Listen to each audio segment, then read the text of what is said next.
Welcome to the NBA Triple Double Show powered by SportsMemo. I'm your host, Ronald Cabang from Wager Talk at UCapper Sports on Twitter. I'll be joined by Moneyline Matt and Tony Finn. Today, we're going to talk about Game 6 here, the Heat and the Celtics. Obviously, they forced the Game 6, winning 2 straight here from the Celtics side. Before we get into Game 6, though, I do want to talk about what we got going on over at SportsMemo and WagerTalk.com. We have the free live odds page. We have the site, the deals pages with promo codes and all that. Cappers provide free picks and analysis on a daily basis, along with their daily packages that they do have for sale as well. If you guys want to utilize those 2 pages, sportsmemo.com, wagertalk.com, it is free to sign up. Obviously, the daily packages have a price connected to them, but for the most part, you can get a lot of free content there. Obviously, we do a lot of shows on Sports Memo and Wager Talk, so make sure you guys go over there after the show here. Also, before you go, make sure you hit the like and subscribe button here on YouTube. It only helps our show grow here as we continue to close out the NBA Finals. With that said, let's get Matt and Tony up here with me. Guys, as always, we want to start the show pretty transparent here. I missed another one in the NBA, the Miami Heat over 103.5. I did take that before the Gabe Vincent news that he was going to be sitting out. It was I think they went under by like a 5.5 or 6.5 points. That was a tough one there. I thought whether or not they win or lose, the offense would bounce back. But second straight game here under 100 points. Celtics defense really showing up, creating a lot of turnovers. But Matt, let's go to you here. How's everything been going with the NBA playoffs?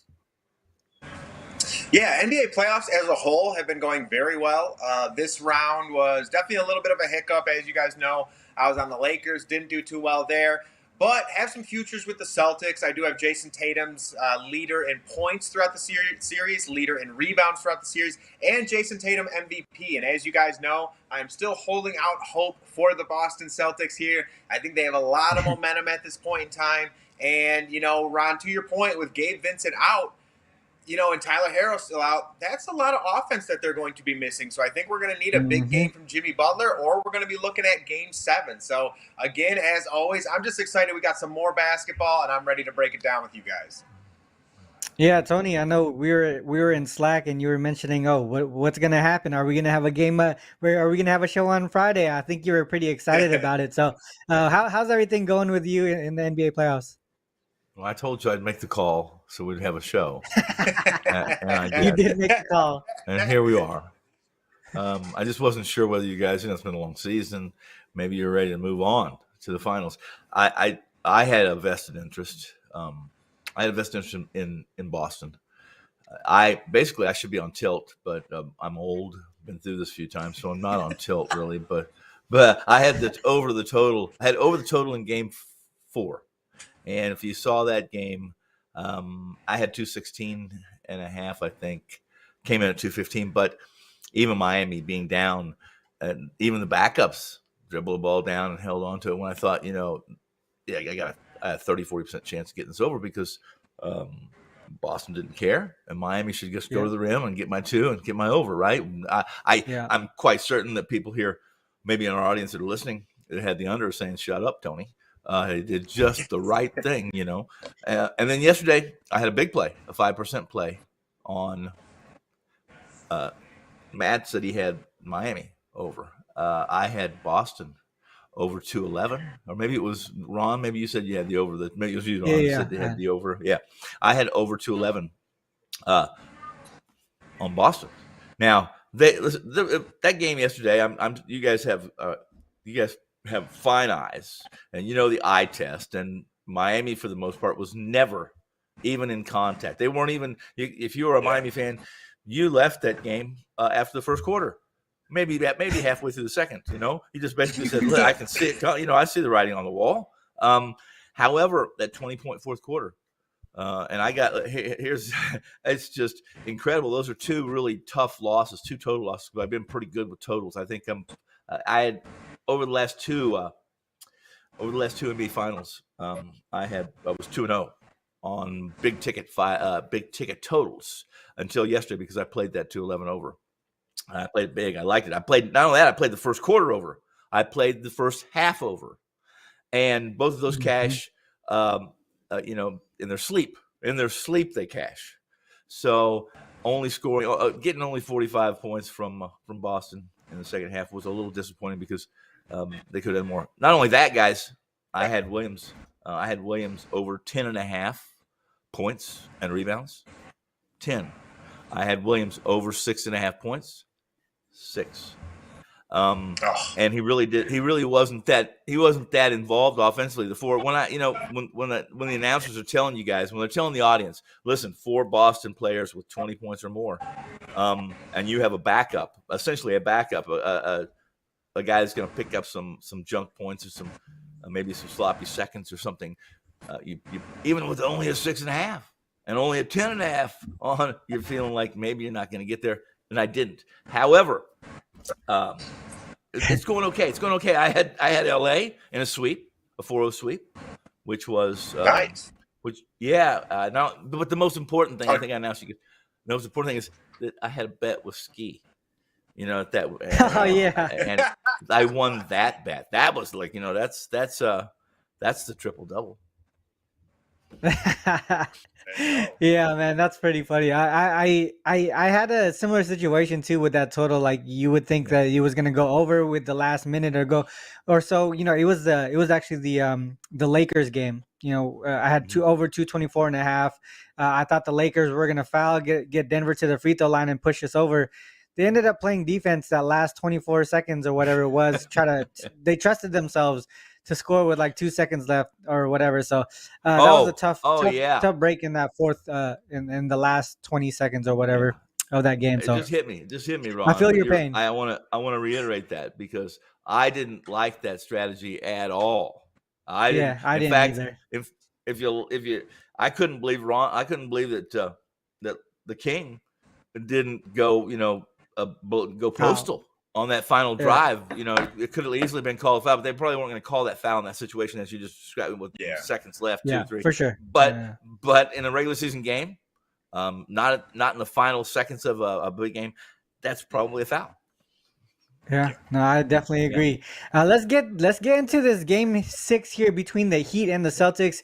And Matt, I know we've been doing this show all week, and one thing that we heard, obviously going into Game 4, series sweep, right? This was going to be a sweep. We heard Joe Mazzulla lost the locker room. All of a sudden, the Celtics come and win 2 straight games, and now we're here. We have a Game 6 in the Eastern Conference Finals. This is a spot that the Heat absolutely need to win here. They do not want to go to Boston for a Game 7. Boston, like I mentioned earlier, Boston has limited this Heat team to under 100 points in 2 straight games. In Game 5, it was their defense, right? In Game 6, defense again, even though the Heat shot over 50% from the field. The Celtics created 16 turnovers. They had 13 steals. Boston was able to kind of slow the pace down, create those turnovers.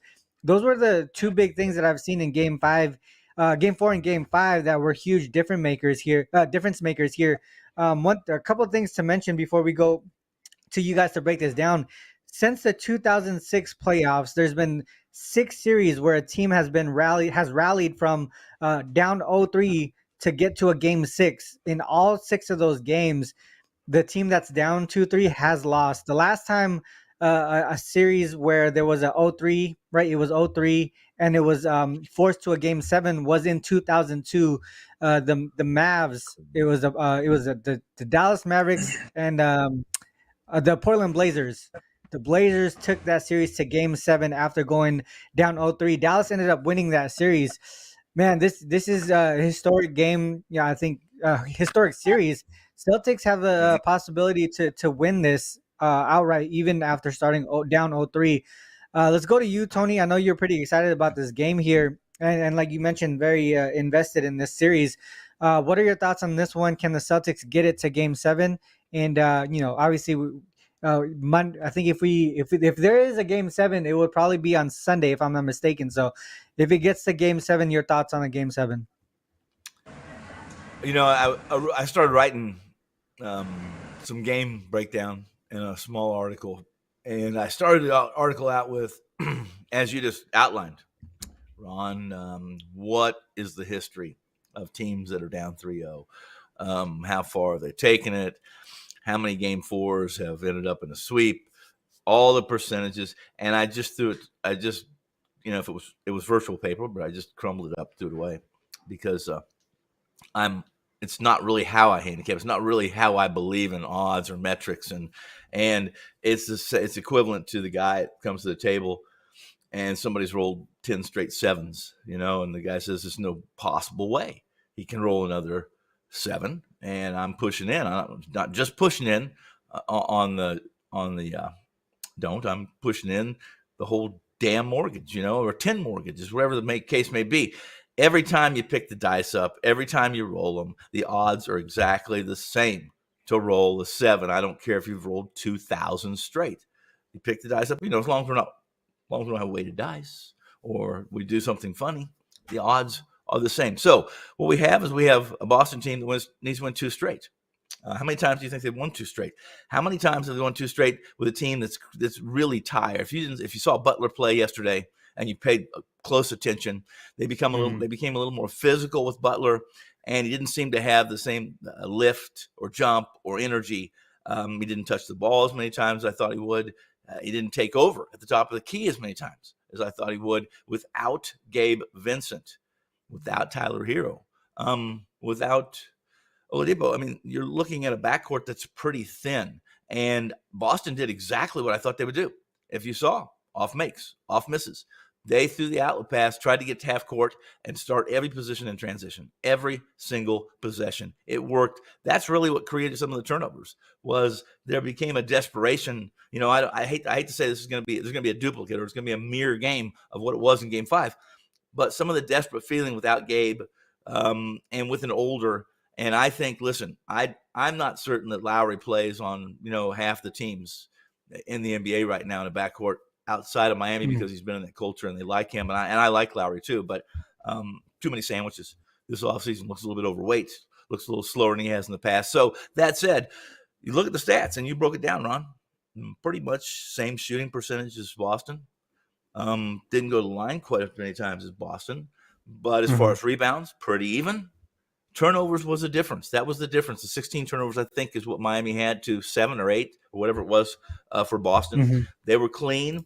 Some of them were fortuitous, but the deal is, and again, Ron, Matt, you guys have both talked about it, both of you. Boston's the better team, top to bottom. They're the deeper team. They cannot, without Gabe Vincent, I wrote that they were going to be less than defensively than they were offensively. What happened yesterday was that both transpired. I thought they were less offensively and they were less defensively. I thought Boston got a lot more easy looks than they've had the first 3 games or 4 games. I'm at the point now, and we'll get to the best bets. I'll talk about it a little bit. But if they win this Game 6 in Miami and South Beach, game, set, match. Yeah, it seems like it. One thing I want to mention too, before we get to Matt, is one of my buddies here. He sent me a link of a beat writer, Miami Heat beat writer, saying that Gabe Vincent should be able to play a Game 6 here. Obviously, he made a big impact in this series. For scoring wise, right? And like you mentioned, Tony, the fatigue. You can start to see the fatigue in Jimmy Butler. It took a lot longer than I expected for the most part. He's been carrying this team on their back. But like you mentioned, Lowry, man, he got inserted into that starting lineup, didn't provide any punch at all, neither defensively or offensively, to be honest. But there really was no other option at the point guard position other than Lowry, because if you come off the bench, you got Martin, you got what was it, Hightower, you got Duncan Robinson. None of those guys are true point guards. Even I would even say Gabe Vincent isn't a true point guard either.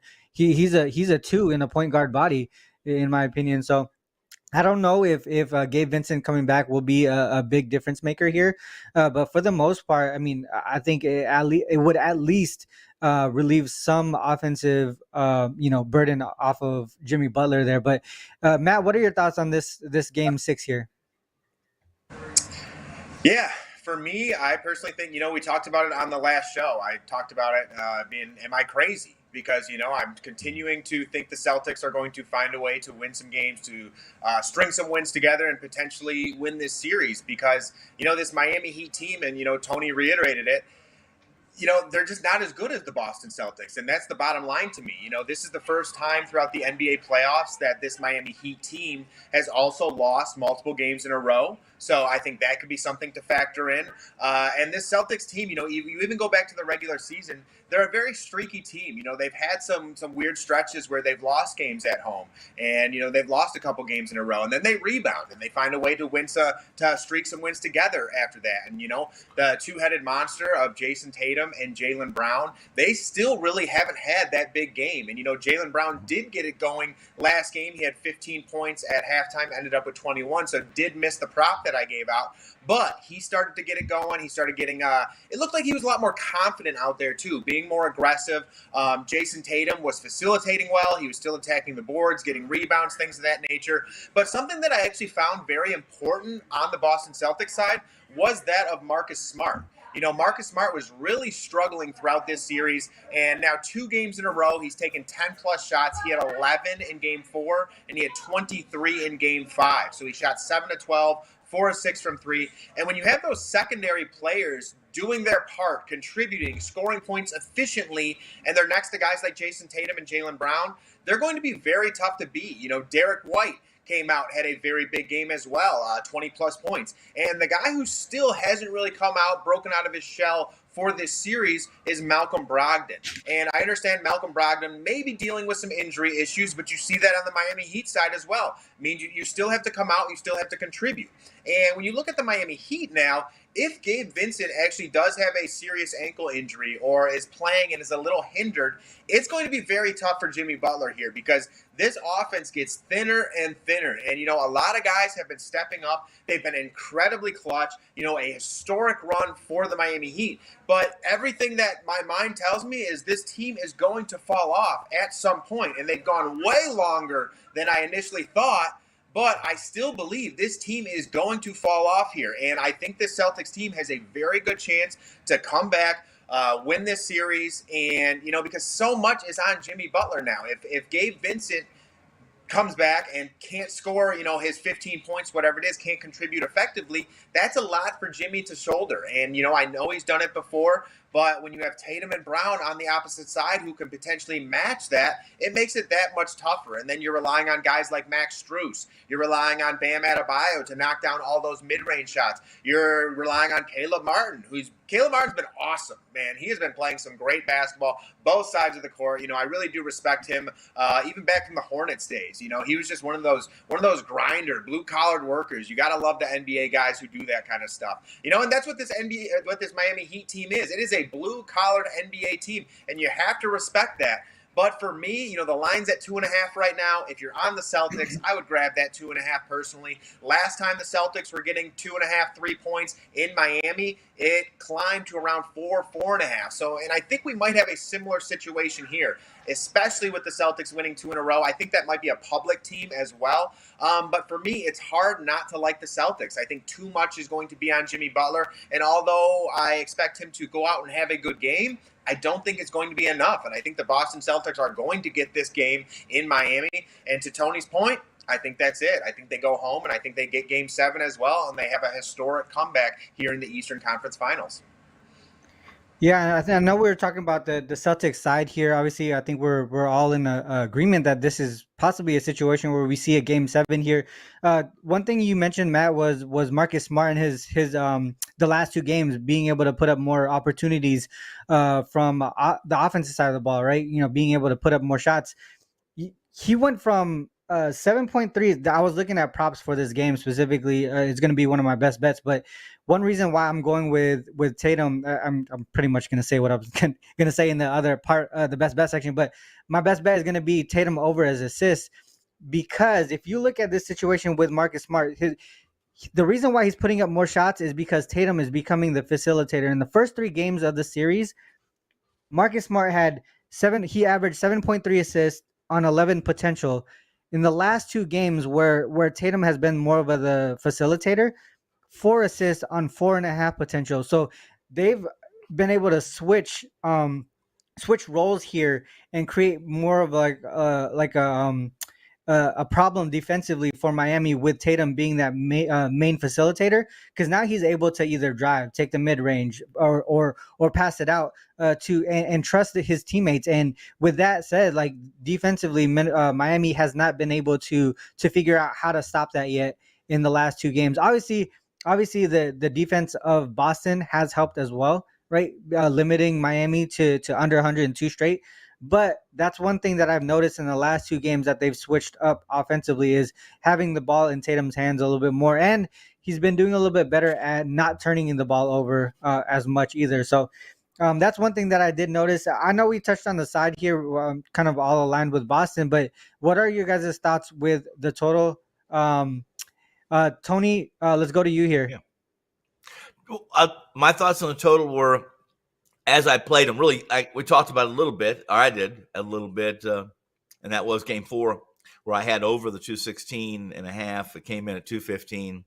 In truth, with about 4 or 5 minutes to go in the game, I thought about doubling up, and I went to look at the total, and it was at 215. That was an in-game, live, at that point in time. So, the bookmakers did a good job. But what I did was, I did the same thing in game 5. I played Boston's team total over. Here's what I think about the total. I haven't trusted Miami. I thought they would get fatigued. I thought Butler started looking a little tired, even prior to last night's game. And it came to fruition. Where I failed was I failed in playing the team total high, at least heavier in the game 4. And yesterday I went heavy and came up short. I don't think it's a coincidence, Ron, that Miami has scored less than Boston's defense in this series is the equivalent of being the 5th worst defense in the regular season. They're giving up 120 Crazy. plus per 100 possessions, right? Horrible. It's amazing how much better a defense can be when you're playing from ahead instead of behind. Yeah. And if they're playing from ahead, do you see anything different in game 5, even though it's going to be in South Beach? I don't, especially even if, as Matt talked about and you talked about, without Gabe, Vincent, not only are they shorthanded and the first 5 points and defensively on the bench as well, and he really is a good facilitator. He really does a great job of driving lane and making good decisions on the doubles when somebody cheats and gets off their man. He finds them. Without that, I don't see a big difference coming in this game in Miami. Even if he plays hurt, can he facilitate like he did for the first 15 games of the playoffs? Right, he started 15, 17 straight, whatever it is, and been pretty good, 17 points and change. Right, the total, I'm still looking. I'll be looking, and I'm going to guess that we're going to have about a 207, a 107, 108 for Boston tomorrow night. That's going to be the team total. If I'm going to go over a total, it's going to be Boston's team total. I'm very, very shaky. At least I'm not quite as confident on the game total at all right now, knowing where it's going to go, because I don't know about Gabe and I don't trust Miami right now. Yeah, no, I get it. It makes sense. I mean, if you just look at historic numbers, game 6s and game 7s typically are a lot lower scoring than normal, just because every possession starts to become more important. The defense starts to kick in, fatigue on the offensive side of the ball. A lot of things point towards an under here. I know the total is really low, but Matt, before we move to the best bet section, want to take your get your take on the total here. Yeah, 100%. Me and Tony see completely eye to eye on this. If I were to go anywhere, it would be the Boston Celtics team total over. And, when you look at this Miami Heat team, there's just not that much offense on this team. Even if Jimmy Butler goes off, has a big game, 35 points, 40 points, I can't trust Kyle. Kyle Lowry's not only hindered with injury, but he's not that guy who's going to go and get you 15 points, consistently throughout a series. Max Strus, he's kind of the same thing. He's very up and down. Maybe one game he'll get you 15, the next game he's going to get you 5. And Bam Adebayo, he's been playing great this series. I'm very impressed with how Bam has been playing. But again, if that mid-range jumper is not going, Bam's typically not like a 20-plus point guy. He's typically right around that 15-point range. He gets that rebounds. He facilitates a little bit. And so much pressure will be on Jimmy Butler and Bam Adebayo to go out and score a lot of points when the opposing team knows that. It's that much more difficult. I think they're going to be sending a lot at guys like Jimmy, guys like Bam. This Boston Celtics team does have a good duo with both Robert Williams and Al Horford. So if they want to, they can run traps and stuff like that, even though I don't really expect them to. I think they'll continue to run Bam straight up for the most part. And then, one thing I failed to mention earlier is Grant Williams. He's been getting additional minutes throughout this series, and he has been doing a good job on Jimmy Butler. He's a big body. He's a 6'7" player. It's not that easy to move him around. And last game in Miami, Grant Williams actually came alive from the outside. And it's funny too, Tony, I was looking at the Grant Williams prop as well. I was like 6.5. Man, I got to imagine he could probably get there. And I thought he would as well, but did not. Maybe he gets it done in Miami. He's been one of those great role players to come in, guard Jimmy Butler, guys like that. And, when you're relying on Gabe Vincent, or who knows if he even plays, but Kyle Lowry, Max Strus, Duncan Robinson, that points to the under in my eyes. So, yeah, I would be looking at that Heat team total under, Boston Celtics over. The total as a whole, I'm just going to leave that alone. If I'm playing anything, it's going to be team totals. Yeah, I definitely agree with you guys there, but in all aspects of it, if it was a Heat team total under, Celtics team total over, makes a lot of sense to me. Well, with that said, guys, let's move on to the best bet section. Since I already kind of talked about mine, I'll just go first here. It is that Tatum over 5.5 assists. I got it at -130. Gave that out to clients at -130. In the first 3 games, he only averaged 3.7 assists on 8.3 potential assists. And like I mentioned earlier with Marcus Smart, he was more of the facilitator in the first 3 games there, 7.3 assists and 11 potential. But if we flip the script now, we look at the last 2 games, he's been averaging 9 assists per game on 13.5 potential, taking a lot of that from Marcus Smart, where now Marcus Smart is only averaging 4 on 4.5 potential. So the offense, they found some success with Tatum being the facilitator. They're probably going to need to stick with that. It's really hard to defend someone that is with that much well-rounded like offense.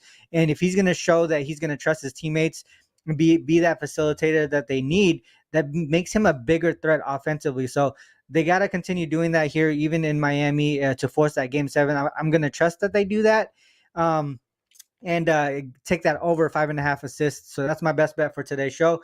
Over on the premium side, I do have a WNBA play. I do also have one MLB play as well.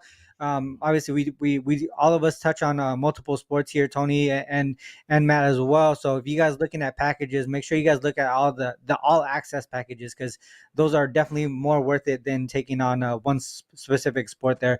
Matt, let's go to you here to your best bet and also what you got going on over at SportsMemo. Yeah, right now over at SportsMemo, I have one play loaded for tomorrow. Basically been just going straight NBA the entire playoffs. Been running very well with the NBA throughout the playoffs. So just been sticking with that. Once that ends, I'm going to go back to the UFC, start breaking down some of those cards, have more plays loaded there. But, like I said yesterday, we had Jaylen Brown. Jaylen Brown started off great, had 15 points at half, ended up missing that. I think you could go back there. I like when Jaylen Brown gets a little confident, gets things going. But that's not who I'm going to have today. Today we are going to have Jimmy Butler over 28.5 points. And a lot of this has to do with, what we've talked about the entire show. Kyle Lowry hindered, Gabe Vincent hindered, whether he plays or not.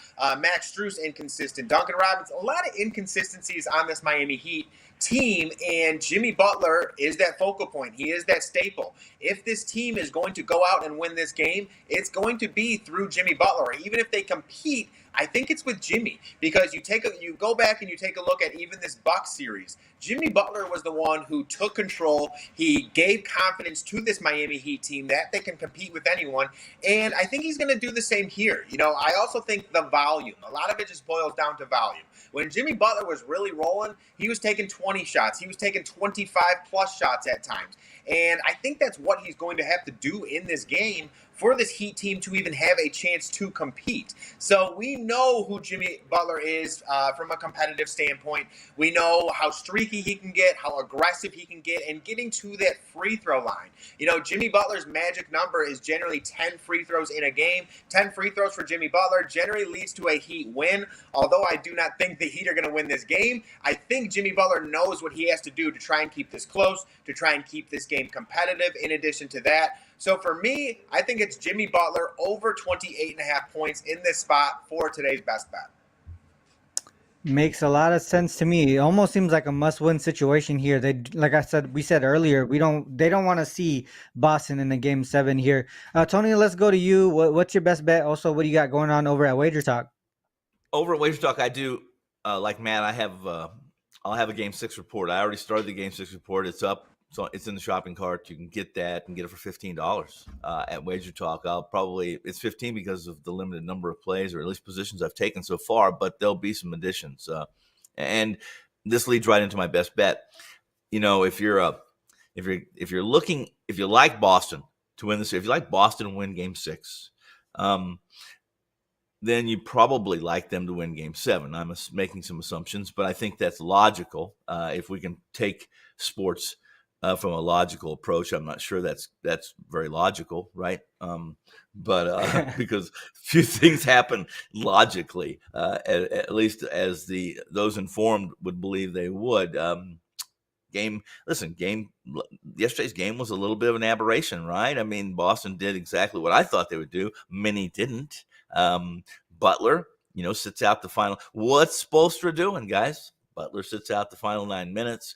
If let's just go to this. Right after the game, two things were said. In quotes, I'm a big quote guy. Teddy Covers and I talk about this all the time. Quotes, quotes, quotes. That's how, if you don't have people inside the locker room, this is where you go. You go to quotes, you know who you trust, you know who's going to be transparent, you know who's BSing, you know who's probably telling the truth. But, when Game 6 comes along, Butler said, listen, this is what he said. We just have to close it out at home. Why did he say that? He doesn't want to go back to Boston for Game 7. We all three know that, right? And everyone listening should probably know that as well. Spoelstra said, listen, he says, one game doesn't lead to the next game. It just doesn't matter. It's about collectively preparing and putting together a great game. We'll play much better on Saturday. That's all we have to do. That's all we have to focus on right now. Spoelstra's telling you the same thing. They're all in on Game 6 because they don't want a Game 7. If you want to play money line, if you like, right now you can get anywhere between plus 115 and plus 125 on the Celtics to win the East, which means you're parlaying Game 6 to Game 7. Right now you're looking at a minus 150, right around there on Boston at a minus 2.5, minus 3. And then you're going to probably have to parlay it to a minus 300, though. If they win 6, they're going to be minus 8, minus 8.5 in Boston in Game 7, right? That's what they've been every game since at home in this series, which means you're going to get back about 125. You're going to get back about plus 125. So to make it easy and simple, so you don't have to be sober to make sure you do your if bet virtually all by yourself. Let's just do it right here. Let's take Boston to win the East. Plus 125 is the best price I could find. 115 was the worst price out there.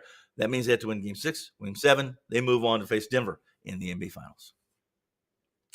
Yeah, man, this is really crazy to just see that it might be that situation where we do finally see a team down 0-3 and get the series win. I think Boston is definitely capable of doing it. Obviously, when both teams were down 0-3, guys, before we close out the show, when both teams were down 0-3, the books had I think it was a plus 1150 for the Lakers to make the finals, and then it was like plus 750 for the Boston Celtics to make the finals. It just goes to show how smart the books are, and as far as putting up the right odds, like they knew Boston had a better chance of getting there than the Lakers. And now we're seeing plus 125. This is a historic run here for the Celtics. We'll see what type of momentum they bring if they end up winning. In the Game 7 will be on Monday, not Sunday. So we will have a show on Monday if there is a Game 7. And that should be possibly, we'll talk about it, possibly 4 people on the panel. We'll see what happens. But till then, guys, on Monday, hopefully we'll see you guys on Monday. And good luck with all your action. Till next time, peace. Peace.